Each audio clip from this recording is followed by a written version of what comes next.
Hi, folks. Sunday Evening Essentials. Matt Noyes, nice to be with you. Watching a storm that continues to develop just offshore. It is retrograding or moving from east to west. It's coming in toward the coastline. Pretty good looking storm here. It's not going to get all that strong, but it is going to have an impact on our weather. In terms of spreading showers and humidity in, we will get the showers breaking out in eastern and southern parts of New England through the evening into the night. You can follow them with our app, Noyes' 1 degree outside weather app. Go to the radar tab, do past plus future to see where the showers have been and where they're going. They don't really reach northern New England until we get to the early hours of tomorrow morning.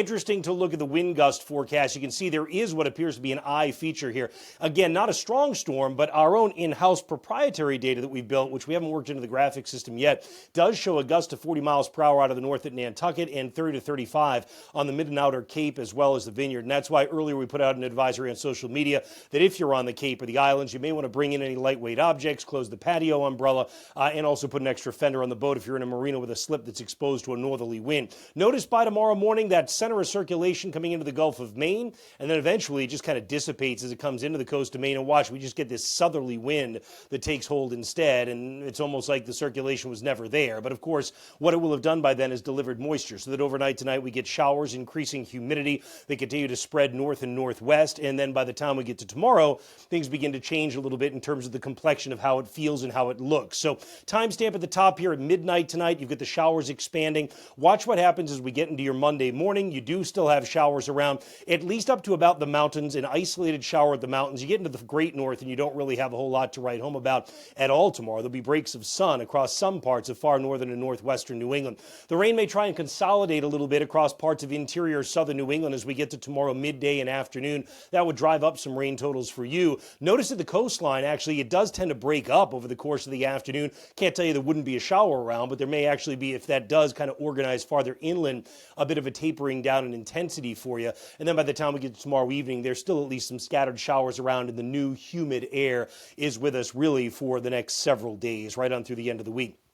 Rainfall totals, if we can bring that stuff together a little bit across parts of interior southern New England, it would raise your rainfall above everybody else. But notice the farther north you go, the less and less rain that you're going to end up picking up. So your outdoor outlook, if you're going to be headed out into the mountains, look, it's a shower or two that comes in over the course of the day. It's actually the best weather out of anybody, though, I would say. You come into the lakes region, we're talking about what's going to end up being temperatures climbing probably into near 80 degrees. A lot of clouds around. There'll be some showers scattered around in the morning, a little break at midday, and then some scattered showers again during the afternoon. And to the beaches, look, we can't promise you a great day. You saw the fact that it may kind of shift inland and taper a little bit the later in the day that we get, but you get the idea that it's still going to be a day where you get pockets of showers. The rip current risk is moderate, and the UV index is going to be low with all the clouds will be around, waves generally running about 2 to 6 feet or so.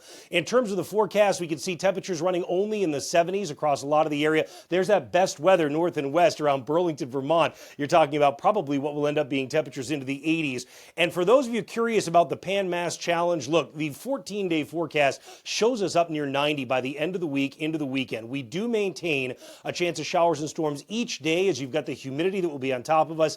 That chance may come down Sunday if we can get a cool front to move through quickly enough, but it's not guaranteed. In fact, we think there's a good chance there'll be storms around on each of those days. Maybe PMC riders, the best hope you'd have would be that the storms would generally develop from northwest to southeast, so they may be behind you on some of those days that you're riding.